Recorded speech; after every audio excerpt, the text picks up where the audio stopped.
All right, with the rising prices of Easter eggs, we decided to go ahead and try painting potatoes instead. So we're gonna dye Easter potatoes rather than using eggs. So I have Yukon Gold potatoes because those are a lighter colored potato, and 1 drop of dye goes a long way. So as the camera comes in, then we can take a look at what we have going on the paper here.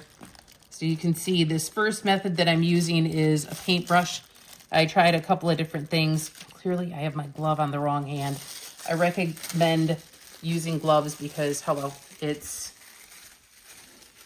dye. So, all right, again, coming in to get a shot at this. So this purple, even though these are neon colors, this purple seems to really grab at my good old Yukon Gold. So my egg is, or potato rather, is a little darker. And these, one of the recommendations that I found online suggested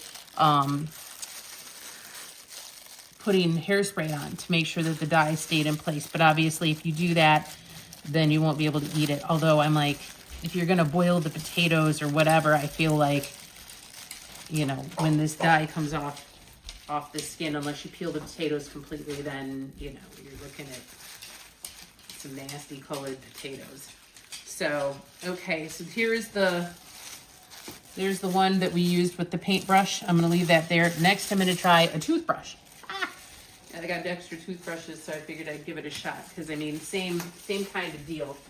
And you probably are gonna wanna have some water close by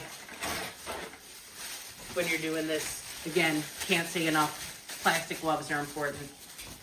All right, so now I'm gonna take some blue dye. Whoop, that is definitely more than 1 drop.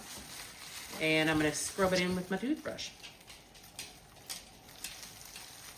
Again, I feel like the dye is really, you gotta move it fast or else it just gets real dark real quick.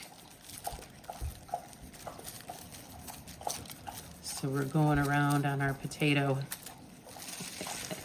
It's nice and clean and doesn't have gingivitis, so that's good news. I like the idea that if you have, you know, extra toothbrushes or whatever around the house, I use them sometimes for cleaning purposes, but you can also, you know, if you got several of them kicking around, here's a good chance for you to reuse them on something else. And hopefully the dye washes out of the bristles fairly easily. So I'm getting the ends of my potatoes, and then you want to let them dry probably for a good 10 minutes to see, you know, so you're not picking up dye when you pick your potatoes back up. So again, you can see like these things are dark. I'm gonna rinse my hands off.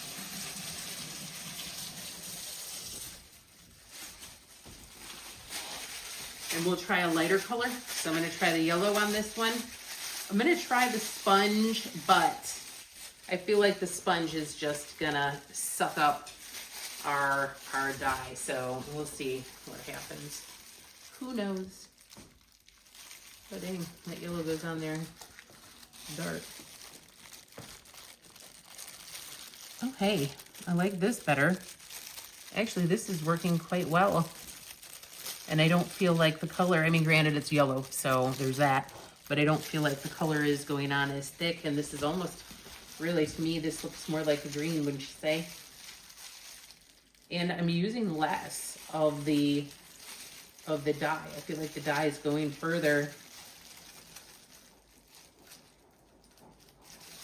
And surprisingly, the sponge is my favorite method, quite honestly.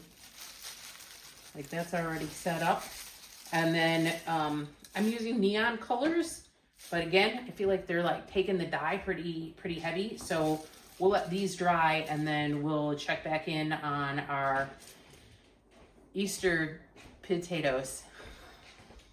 Good luck to us.